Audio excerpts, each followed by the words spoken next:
Hello and good evening. Once again, welcome back to our channel EcoPro 2025 class 11th का micro economics का पिछले दो videos में हम कर्व्स और उनकी शेप्स और स्लोप डिस्कस कर चुके हैं from chapter number 1 to chapter 6। आज बारी है चैप्टर नंबर 7, 8 और 9 की। इनके कर्व्स और शेप्स पिछले चैप्टर्स में जितने भी हमने कर्व्स और शेप किए हैं उससे कंपैरेटिवली इजी हैं और नंबर ऑफ कर्व्स भी कम हैं। तो आइए स्टार्ट करते हैं आज की video without wasting the time और शुरू करते हैं चैप्टर नंबर 7 से जिसका नाम है रेवेन्यू।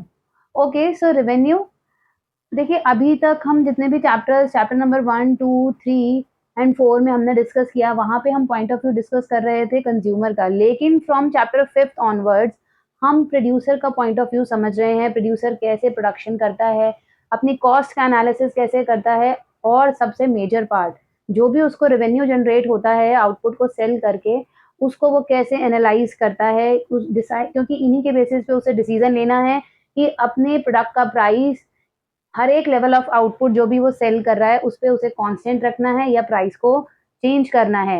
वो प्रॉफिट मैक्सिमाइजेशन के बारे में सोचे या सेल्स मैक्सिमाइजेशन के बारे में सोचे, क्योंकि किसी भी प्रोड्यूसर के लिए दो गोल्स होते हैं, या तो सेल्स मैक्सिमाइजेशन या तो प्रॉफिट मैक्सिमाइजेशन। अब यहाँ पर हम इसी को समझने की कोशिश करेंगे through the concept of total revenue, marginal revenue and average revenue.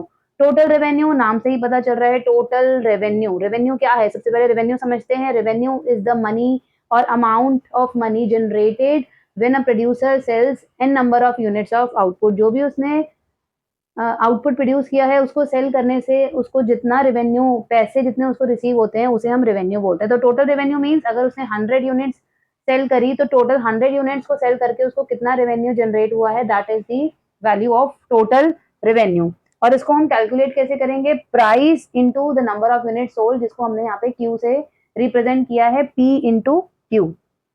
Next is M R. M R means the marginal revenue. Marginal revenue means, marginal हम बहुत पिछले चैप्टर से पढ़ते आ रहे हैं, चैप्टर नंबर 2 में भी हमने पढ़ा, ठीक है। मार्जिनल मीन्स होता है एक्स्ट्रा। फर्स्ट चैप्टर में भी हमने पढ़ा था जब हमने एमआरटी पढ़ा, एमआरएस पढ़ा। तो M marginal means extra revenue. M R marginal revenue means extra revenue. Extra revenue कब मिलेगा? एक्स्ट्रा रेवेन्यू तभी मिलेगा जब प्रोड्यूसर एक्स्ट्रा यूनिट्स को सेल करेगा। तो डेफिनेशन भी इसकी इसी तरीके से बनती है, marginal revenue refers to the extra amount of money received by the producer when he sells one extra unit of the output। जब एक एक्स्ट्रा यूनिट सेल वो करता है उससे जितना एडिशनल रेवेन्यू उसको मिलेगा उसको हम मार्जिनल रेवेन्यू बोलते हैं। फॉर्मूला ऐसे कैलकुलेट करने का, T R N minus T R N minus 1, जैसा कि हमने एम यू भी कैलकुलेट किया था with the help of T U, वहां पर भी सेम फॉर्मूला हमने अप्लाई किया था, M U is equal to T U N minus T U N minus 1। Similarly M R में भी वही फॉर्मूला अप्लाई हो रहा है, T R N minus T R N minus 1। Now comes the value, comes the A R, average revenue. Average भी, average word से ही पता चलता है हमें, total divided by the N value units. तो अब यहाँ पर एवरेज रेवेन्यू क्या हो जाएगा? Revenue per unit of output sold. जितना भी वो आउटपुट सोल्ड सेल कर रहा है उसकी हर एक यूनिट पर उसको कितना रेवेन्यू रिसीव हो रहा है उसे हम बोलते हैं average revenue. Revenue per unit of output sold. जैसे हमने पिछले चैप्टर्स में एवरेजेस कैलकुलेट किए हैं, सेम उसी तरीके से हम यहाँ पे कैलकुलेट करेंगे। Average revenue is T R divided by the number of unit sold. अब देखिए इसको, T R divided by the number of unit sold is nothing but the value of price. यहाँ पे टी आर को अगर हम लिख दें प्राइस, क्योंकि टी आर का फॉर्मूला क्या था? Price into quantity. अगर हम यहाँ न्यूमरेटर में प्राइस इंटू क्वांटिटी लिख दें तो quantity and quantity will cancel out, बचेगा क्या? सिर्फ प्राइस। तो average revenue is nothing but the value of prices at different level of output. अब आ जाते हैं relationship between T R and M R और ए आर और एम आर के रिलेशनशिप में। इस चैप्टर में यही सबसे मेन है, रिलेशनशिप टी आर और एम आर का या फिर ए आर और एम आर का। एम आर का इन दोनों के साथ रिलेशनशिप, लेकिन दो केसेस हमने यहाँ पर डिस्कस करने हैं। एक तो पहला केस ये है जिसमें price remains constant at all levels of output. मतलब प्रोड्यूसर से आप चाहे कितनी भी यूनिट्स खरीद लो, चाहे 10 खरीदो, चाहे 20 या 100, वो 1 रुपया भी अपना प्राइस रिड्यूस नहीं करेगा, सेम ही प्राइस पे आपको यूनिट सारी सेल करेगा। तो वो वाला केस है ये पहले वाला, when price remains constant at all levels of output. अब यहाँ देख लीजिए, unit sold, T R and M R हमने यहाँ पे वाई एक्सिस पे प्लॉट किया, एक्स एक्सिस पे हमने प्लॉट किया है यूनिट सोल्ड। अब एम आर देखिए, जिस केस में प्रोड्यूसर प्राइस कम ही नहीं कर रहा और उस गुड को वो सेम ही प्राइस पर बेच रहा है, तो marginal revenue of every additional unit sold will always be the same. हर बार जब भी वो यूनिट सेल करेगा उसे सेम ही मार्जिनल रेवेन्यू रिसीव होगा जैसा उसे पिछली यूनिट पर रिसीव हुआ था, and that is nothing but the price. तो इस केस में A R is equal to M R, यहाँ पे मैंने लिखा नहीं है, A R is and M R the same and total revenue increases at a constant rate. अब यहाँ पे कोई कॉन्केव नहीं है, कोई कन्वेक्स नहीं है, कुछ भी नहीं है। टी आर, क्योंकि एम आर कॉन्स्टेंट है और वो कांस्टेंट है हर एक लेवल ऑफ आउटपुट पे, और जब भी हम एम आर को ऐड करते जाते हैं तो हमें टोटल रेवेन्यू की वैल्यूज मिलती हैं। तो total revenue is definitely going to increase. आप ज्यादा यूनिट सेल करेंगे तो आपको पैसा ज्यादा रिसीव होगा, तो total revenue is going to increase but at a constant rate. तो यहाँ पर सीधा सीधा लीनियर कर्व हमारा अपवर्ड स्लोपिंग बनेगा and M R curve will be a horizontal line parallel to the X axis. अब यही बात कर लेते हैं दूसरे केस की। दूसरे केस में क्या है कि प्रोड्यूसर अपनी सेल्स बढ़ाने के लिए, यहाँ पे अगर सपोज उसका गोल है सेल्स मैक्सिमाइजेशन, तो वो ये चाह रहा है कि मेरी नंबर ऑफ यूनिट्स जो है वो ज्यादा से ज्यादा सेल हो जाए। तो उस केस में उसे क्या करना पड़ेगा, हर एक कॉन्जिक्यूटिव यूनिट उसको सेल करने के लिए प्राइस जो है वो पिछली बार से कम करना पड़ेगा। जैसा आपने आम जिंदगी में भी देखा होगा कि कभी हमारे पेरेंट्स अगर जाते हैं शॉपिंग के लिए, या मम्मीज अगर हमारी जाती हैं शॉपिंग के लिए, तो वो क्या बोलती हैं, भैया ठीक ठीक लगा लो, एक नहीं 4 किलो ले लेंगे तुमसे या 5 किलो ले लेंगे। तो उसमें क्या हुआ, क्वांटिटी जो कंज्यूमर है उसने ज्यादा खरीदने का ऑफर किया, तो प्रोड्यूसर ने जो प्राइस है वो कम कर दिया कि ठीक है अगर आप ज्यादा यूनिट्स खरीद रहे हो तो हम प्राइस थोड़ा कम कर देते। तो वही सेम केस यहाँ पर एप्लीकेबल है कि with the increase in the number of units sold, the price which the producer is charging he is reducing it gradually. तो उस केस में क्या होगा, क्योंकि एम आर और ए आर यहाँ पर सेम नहीं रहने वाले हैं, तो M R will going to fall gradually, क्योंकि हर एक फर्दर यूनिट से जो रेवेन्यू प्रोड्यूसर को मिलेगा वो पिछली बार से कम होगा। तो in this case M R curve will be downward sloping, ठीक है। और यहाँ पर इसकी वैल्यू 0 भी हो सकती है और नेगेटिव भी हो सकती है। इसको देख के आपको कुछ कुछ जो है वो टी यू और एम यू का रिलेशनशिप याद आ रहा होगा। सेम वैसा ही डायग्राम है, यहाँ पे थोड़ा सा बस टी आर की शेप में डिफरेंस है, अदरवाइज जैसा एम यू का कर्व बना था वैसा ही एम आर का कर्व है इस केस में। A downward sloping straight line which tells that MR can even be 0 and negative. Now because TR की जो slope है MR, slope होने का मतलब क्या है कि TR की जो shape है that is determined by the values of MR। अब क्योंकि MR downward sloping है तो TR increase तो होगा but at a diminishing rate, धीरे धीरे ये बढ़ेगा। तो इसलिए इसके जैसी शेप इसकी नहीं है, यहाँ पे कांस्टेंट रेट से टीआर इंक्रीज हो रहा था तो यहाँ पर कर्व की शेप थी लीनियर, बट यहाँ पर ये ग्रेजुअली बढ़ रहा है। तो मैंने आपको पिछली क्लासेस में भी बताया है कि जब भी किसी कर्व का स्लोप डिक्रीजिंग होता है तो उसकी शेप होती है कन्वेक्स। तो ये upward sloping and convex to the origin. When MR is 0 TR is maximum, when MR becomes negative TR starts falling. हालांकि ये वाला जो पोर्शन है ये कभी रीच नहीं होता है, कोई भी प्रोड्यूसर इतना नंबर ऑफ यूनिट सेल नहीं करेगा कि जहां पे उसका एमआर 0 हो जाए या नेगेटिव हो जाए और फिर वो प्राइस रिड्यूस करके सेल किए जा रहा है, ऐसा एक्चुअली रियलिटी में नहीं होता। Now comes the relationship between A R and M R. A R और एम आर, जैसा कि मैंने इस वाले केस में आपको बताया है, व्हेन प्राइस रिमेन्स कांस्टेंट, इसमें तो ए आर, एम आर और प्राइस तीनों ही आपस में इक्वल हैं, ठीक है। और इनका जो कर्व है वो सेम ही है, horizontal line parallel to the X axis. यहाँ पे इस चैप्टर में जैसे कॉस्ट वाले चैप्टर में मैंने आपको बताया था हर डायग्राम में आपको एक्स एक्सिस पे आउटपुट ही शो करना है, ऐसे ही इस चैप्टर में जितने भी डायग्राम्स हैं इसमें एक्स एक्सिस में आप नंबर ऑफ यूनिट सोल्ड या सिर्फ यूनिट सोल्ड ही लिखेंगे। वाई एक्सिस पे जिस भी कर्व का आप रिलेशनशिप बता रहे हैं उनको आप यहाँ पर लिखेंगे, जैसे यहाँ पे टी आर और एम आर, टी आर और एम आर, क्योंकि इन्हीं का रिलेशनशिप हम यहाँ पे डिस्क्राइब कर रहे थे।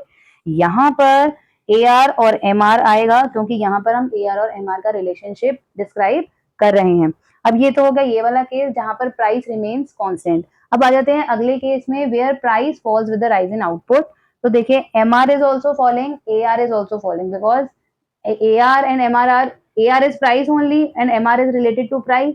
So MR is falling, but the rate of fall of MR is double the rate of AR. AR is also falling, but the AR curve will be comparatively flatter. And because MR is falling speedily, हम कहेंगे कि MR थोड़ा ज्यादा तेजी से fall कर रहा है, तो इसलिए MR कर्व जो है वो कंपैरेटिवली स्टीपर होगा और AR कर्व जो है वो फ्लैटर होगा। अब बात करते हैं जनरल रिलेशनशिप की। देखिए यहाँ पे छोटा सा एक सेक्शन है जनरल रिलेशनशिप, जहाँ पे AR और MR को हमने प्लॉट किया है। अगर एग्जाम में क्वेश्चन में क्लियरली मेंशन है कि आप MR और AR का रिलेशनशिप एक्सप्लेन करिए in the case where price remains constant, तो आप ये वाला डायग्राम इसमें बनाएंगे। अगर ये मेंशन है कि where the producer is selling every extra unit by reducing the price, या price falls with the rise in output, ऐसे करके कुछ हिंट उसमें दिया हुआ है, तो आप AR और MR के रिलेशनशिप को एक्सप्लेन करने के लिए ये वाला डायग्राम बनाएंगे। लेकिन अगर एग्जाम में कुछ भी केस मेंशन नहीं है, ना तो ये ना तो ये, तो आप जनरल रिलेशनशिप के थ्रू इनका रिलेशनशिप जनरल रिलेशनशिप इनका एक्सप्लेन करेंगे AR और MR का, और उसमें डायग्राम ये वाला यूज करेंगे आप। अब आपको इस डायग्राम को देख के भी कुछ याद आ रहा होगा, ऐसा ही सेम रिलेशनशिप हमने AP और MP के केस में पढ़ा था। ठीक है, व्हेन MP इज ग्रेटर देन AP, याद होगा AP राइजेस, तो यही सेम वही सेम टू सेम, बस AP को आपने रिप्लेस कर देना है AR और MP को आपने रिप्लेस कर देना है MR से, बाकी लाइन सारी सेम है। एज लॉन्ग एज MP इज greater MR is greater than AR is rising. ठीक है, but when MR is intersecting AR is at its maximum level. When MR becomes less than AR starts falling down. MR can be 0 or negative, but AR can neither be 0 nor negative. तो ये थे हमारे curve from chapter number 7। अब हम बात कर लेते हैं चैप्टर नंबर 8 की। चैप्टर नंबर 8 प्रोड्यूसर्स इक्विलिब्रियम, बहुत ही छोटा सा चैप्टर है, सबसे छोटा चैप्टर माइक्रो इकोनॉमिक्स का। देखिए कंज्यूमर इक्विलिब्रियम जो हमने इतना बड़ा चैप्टर पढ़ा था, उससे कंपैरेटिवली प्रोड्यूसर्स इक्विलिब्रियम बहुत ही छोटा है। प्रोड्यूसर अपना इक्विलिब्रियम कैसे डिटरमाइन करेगा? देखिए प्रोड्यूसर इक्विलिब्रियम होने का मतलब क्या है कि एक प्रोड्यूसर का टारगेट क्या है, ये डिसाइड करना कि मैं कितना लेवल ऑफ आउटपुट प्रोड्यूस करूं या सेल करूं जिससे मुझे मैक्सिमम प्रॉफिट ऑब्टेन हो सके। ठीक है, यही मेन टारगेट है प्रोड्यूसर का। अब वो प्रोड्यूसर अपना इक्विलिब्रियम फाइंड आउट करने के लिए, वैसे तो दो अप्रोचेस होती हैं, एक MRMC अप्रोच और TRTC अप्रोच, पर बहुत लंबे टाइम से TRTC अप्रोच जो है वो 12th के सिलेबस से हटा दी गई है। MRMC अप्रोच पे ही हमने फोकस करना है। अगेन इसमें यही दो केसेस हम डिस्कस करेंगे, एक जिसमें प्राइस रहता है कांस्टेंट और दूसरा जिसमें प्राइस फॉल करता है with the rise in output. आप देखिए when price remain same at all levels of output, हमने यहाँ पर देखा था कि AR और MR कर्व की शेप होती है horizontal line parallel to the X axis, और MC का उससे कोई लेना देना नहीं है कि प्राइस जो है वो कांस्टेंट है या फॉल कर रहा है with the level of output. Marginal cost का उससे कोई लेना देना नहीं है। मार्जिनल कॉस्ट एज यूजुअल जैसे हम यू शेप का बनाते थे वो हम वैसे ही बनाएंगे। ठीक है, बात आती है कंडीशंस की। दो कंडीशंस हैं इसमें प्रोड्यूसर इक्विलिब्रियम को डिटरमाइन करने के लिए। पहली कंडीशन है that MR should be equal to MC। ठीक है, ये देखिए MR इक्वल MC के कहाँ होगा, जहां पर भी MC जो है वो MR कर्व को कट करेगा या इंटरसेक्ट करेगा, वहां पर MR और MC आपस में इक्वल होंगे। ठीक है, अब देखिए ये दो पॉइंट है, दोनों ही पॉइंट पे MR और MC आपस में इक्वल है, लेकिन हम कैसे डिटरमाइन करें कि प्रोड्यूसर ये वाला आउटपुट लेवल प्रोड्यूस करेगा या ये वाला। ठीक है, इसको डिसाइड करने के लिए प्रोड्यूसर को एक और कंडीशन चेक करनी पड़ेगी, which is MC should be greater than MR just after MR is equal to MC। जहां पर भी MR और MC इक्वल हुए हैं उसके जस्ट बाद वाले लेवल ऑफ आउटपुट पर MC की वैल्यू जो है वो MR से ग्रेटर होनी चाहिए। अब अगर ये इस पॉइंट पे चेक करें तो यहाँ पर ये नहीं हो रहा है एप्लीकेबल। MR यहाँ पर इस पॉइंट पे देखिए MR और MC इक्वल हैं, बट MC की वैल्यू जो है वो MR से कम है, क्योंकि MR कर्व ये है, MC कर्व ये है। किसी भी पॉइंट पे अगर हम देखेंगे तो MC की वैल्यू जो है वो कम होंगी MR से, तो डेफिनेटली ये वाला पॉइंट तो इक्विलिब्रियम पॉइंट नहीं है। अब इस पॉइंट पे चेक करते हैं दोनों कंडीशंस मीट हो रही हैं या नहीं। देखिए पहले वाले में पॉइंट E पर MR और MC इक्वल तो हैं, और उसके जस्ट बाद MC की वैल्यू जो है वो MR से बड़ी भी है, because MC curve is lying above the MR curve. ठीक है, तो यहाँ पर point E will be the point of producers equilibrium. ये तो रहा ये वाला case when prices remain same at all levels of output. अब सेकंड केस की बात कर लेते हैं, where prices fall with the rise in output. यहाँ पर क्या है, MR is a downward sloping curve, जैसा कि हमने अभी यहाँ पर देखा था। ये देखिए MR is a downward sloping curve, MC as usual U shape है। फिर यहाँ पर यही दो कंडीशन हमने चेक करनी है, MR should be equal to MC and MC की वैल्यू जो है वो after the intersection should be greater than the values of MR। तो यहाँ पर हम चेक कर लेते हैं, यहाँ इस वाले पॉइंट पे ये फर्स्ट कंडीशन तो एप्लीकेबल हो रही है MR equal to MC, but second condition MC should be greater than MR वो एप्लीकेबल नहीं हो रही है, क्योंकि MC curve is lying below the MR curve. जबकि इस वाले पॉइंट पे अगर हम देखें तो दोनों कंडीशन मीट हो रही है, MR MC के इक्वल भी है and MC curve is lying above the MR curve just after this level of output. तो इस हिसाब से ये वाला जो हमारा पॉइंट है that will be the point of producers equilibrium. बस इतना ही है इस चैप्टर में, और इससे ज्यादा कुछ नहीं। मैंने बोला था आपको छोटा सा चैप्टर है। नेक्स्ट हम आ जाते हैं चैप्टर नंबर 9 सप्लाई। अब आ जाते हैं चैप्टर नंबर 9 सप्लाई पर। सप्लाई में देखिए जैसा कि हमने डिमांड में पढ़ा था कि demand curve shows the relationship between price and quantity demanded of a good keeping other factors constant। ऐसा ही अब रिलेशनशिप हम सप्लाई में पढ़ेंगे, but demand was from the point of view of consumer, लेकिन सप्लाई जो है वो होगा from the point of view of the producer. अब प्रोड्यूसर का पॉइंट ऑफ व्यू क्या है कि भाई जितना भी मैं यूनिट से सेल कर रहा हूँ मार्केट में, उससे मुझे ज़्यादा से ज़्यादा रेवेन्यू जो है वो मिलना चाहिए। ज़्यादा रेवेन्यू कब जनरेट होगा? जब उस गुड का प्राइस हाई होगा। जब उस गुड का प्राइस हाई होगा तो producer will naturally want to sell more and more units of the good, क्योंकि जितना प्राइस हाई और उतना ही वो अगर यूनिट्स, नंबर ऑफ यूनिट्स भी ज़्यादा सेल कर पाए तो उसका जो रेवेन्यू जनरेट होगा दैट विल बी ग्रेटर। तो अब इस केस में, सप्लाई के केस में अगर हम देखें, जैसे डिमांड में था इन्वर्स रिलेशनशिप, प्राइस जितना ज्यादा होगा कंज्यूमर उतना कम डिमांड करेंगे। यहाँ पर उल्टा हो गया, प्राइस जितना ज्यादा होगा प्रोड्यूसर उतना ज्यादा विलिंग होगा सप्लाई करने के लिए। तो there exist a direct relationship between price of a good and its quantity supplied by the producer. तो यहाँ पर जो आपका सप्लाई कर्व है that will be an upward sloping curve depicting the positive relationship या direct relationship between price of the good and its quantity supplied keeping other factors constant. चाहे आप demand curve की डेफिनेशन लिख रहे हो, चाहे supply curve की definition लिख रहे हो, चाहे लॉ ऑफ डिमांड लिख रहे हो या लॉ ऑफ सप्लाई लिख रहे हो, ये कीपिंग अदर फैक्टर्स कांस्टेंट जो है आपको लिखना बहुत ही जरूरी है, क्योंकि इसी के बेसिस पर प्राइस और क्वांटिटी के बीच का रिलेशनशिप हमने एक्सप्लेन किया है। अब आ जाते हैं expansion and contraction of supply. ये चीज हमने डिमांड वाले चैप्टर में भी करी थी, expansion and contraction of demand. अब यहाँ पर आ गया है expansion and contraction of supply. यहाँ पर तो सीधा सीधा हिसाब है। देखिए अपवर्ड स्लोपिंग कर्व है, with the increase in price quantity supplied will also increase, so there will be an upward movement along the supply curve and this upward movement will be known as the expansion of supply. Contraction of supply क्या है? Supply curve upward sloping है, initial price OP, initial quantity OQ. With the fall in the price, keeping other factors constant, there will be a decrease in the quantity supplied by the producer. अब quantity supply जो producer करेगा वो कम करेगा, क्योंकि prices अब पहले से कम हो गए हैं। अब प्राइसेस कम हो गए तो देखिए it will be shown by a downward movement along the supply curve and this downward movement will be known as the contraction of supply. जैसा कि मैंने आपको डिमांड वाले चैप्टर में भी बोला था, एक्सपेंशन और इंक्रीज सेम नहीं होते, कॉन्ट्रैक्शन और डिक्रीज सेम नहीं होते हैं, ठीक है। जहां पर भी बात आ जाए differentiate between expansion of supply and increase of supply, ठीक है, तो आपको पता होना चाहिए कि expansion is caused due to the change in the price, whereas increase in supply is caused by the favourable change in the other factors keeping the price same. अब इस वाले में प्राइस सेम रहता है, other factors change होते हैं, और जब अदर फैक्टर्स फेवरेबली चेंज होंगे उस प्रोडक्ट के लिए तो डेफिनेटली प्रोड्यूसर जो है वो उसकी सप्लाई बढ़ा देगा। तो this will be shown by a rightward shift in the supply curve from SS to S1 with the price remaining same, the quantity supplied will increase. Okay, on the other hand अगर decrease in supply की हम बात कर रहे हैं तो इसमें जो अदर फैक्टर्स हैं दे आर चेंजिंग अनफेवरेबली, वो इस गुड की सप्लाई के फेवर में नहीं है। तो उससे क्या होगा, प्राइस तो सेम है बट फिर भी जो प्रोड्यूसर है उस गुड की क्वांटिटी पहले से कम सेल करना चाहेंगे। तो इसमें सप्लाई का will shift towards the left, showing that the producer is now willing to supply less of this commodity even when the price has not changed. तो जनरली जो डिफरेंस आता है वो आता है एक्सपेंशन और इंक्रीज में डिफरेंस पूछ लेंगे, या फिर कॉन्ट्रैक्शन और डिक्रीज में डिफरेंस पूछ लेंगे, या फिर इनका आपस में भी पूछ सकते हैं। तो आपको जब भी डिफरेंस एक्सप्लेन करना है प्लीज और प्लीज डायग्राम जरूर बना के आइएगा, बिना डायग्राम के आपको जितना नंबर मिल सकता है वो उतना नहीं मिलेगा, ठीक है। अब बात कर लेते हैं इलास्टिसिटी ऑफ सप्लाई में। इलास्टिसिटी ऑफ डिमांड में जब हमने किया था तो अलग से पूरा एक चैप्टर था, यहाँ पर एक पूरा अलग से चैप्टर इन्होंने नहीं बनाया है। इलास्टिसिटी ऑफ सप्लाई को इसी चैप्टर में इंक्लूड करके इन्होंने समझा दिया है। देखिए वही सेम केसेस हैं, elasticity equal to 0, elasticity less than 1, equal to 1, greater than 1 and equal to infinity, ठीक है। तो इलास्टिसिटी ऑफ सप्लाई, जैसे इलास्टिसिटी ऑफ डिमांड का मीनिंग हमने देखा था percentage change in demand due to percentage change in price, तो वही सेम डेफिनेशन है, बस हमने डिमांड की जगह उसे सप्लाई कर देना है। Elasticity of supply shows the percentage change in quantity supplied of a good due to percentage change in its price.